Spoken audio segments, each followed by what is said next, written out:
Bonjour, je suis le docteur Luc Dubois. Je vous entretiens aujourd'hui sur la grossesse. Quand une fille ou une dame en âge de procréer a un retard de règles, elle constate qu'il faut peut-être faire des tests. Elle va sûrement demander à maman ou à la famille ou à des amis, mais elle va surtout aller chez le pharmacien. Le pharmacien donne un test de grossesse sur urine. Si les deux lignes rouges apparaissent, ça veut dire que le test de grossesse est positif. Mais il faut à ce moment-là, bien sûr, consulter un médecin. Et c'est le généraliste qui est souvent appelé pour ça. Qu'est-ce que le généraliste demande? Il parle avec la patiente sur les circonstances et tout ça. Et à ce moment-là, il prescrit un test seul, un unique test. HCG. HCG gamma. C'est le test de grossesse sur sang ou sérum.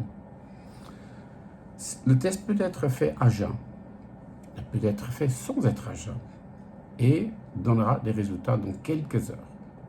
Le patient revient alors chez le généraliste et le médecin généraliste a à ce moment-là dans sa main une preuve de grossesse.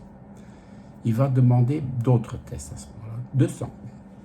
C'est d'abord les globules rouges, le globule blanc, fer sérique, la sédimentation, le groupe sanguin, ça c'est important, plus le rhésus, le facteur rhésus, positif ou négatif. Il demande aussi d'autres tests qui sont importants pour la grossesse et pour la vie. C'est HIV, le syphilis, l'hépatite B, l'hépatite C et le plus important, c'est la rubéole et la toxoplasmose.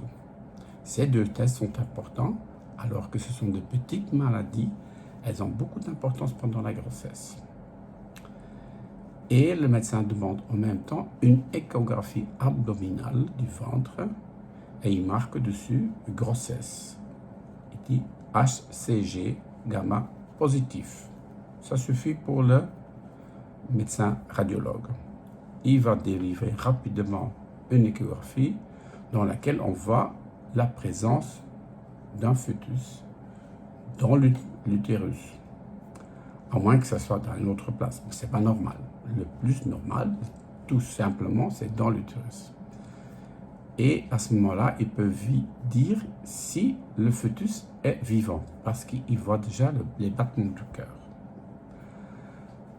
Après cette échographie, il ne peut pas encore dire quel âge a la grossesse. Il faudra encore attendre 3 semaines pour